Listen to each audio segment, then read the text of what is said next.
lihat dulu anaknya nanti, termasuk orang tua juga terus.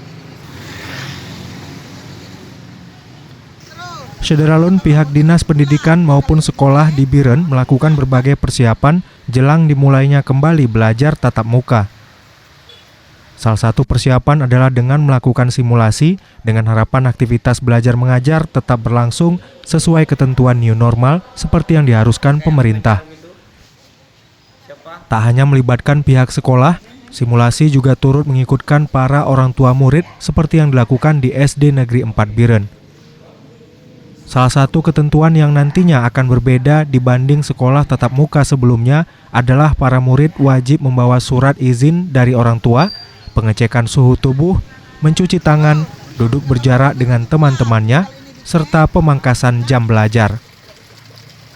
Dari Biren, Yusmandin Idris, Serambi On TV.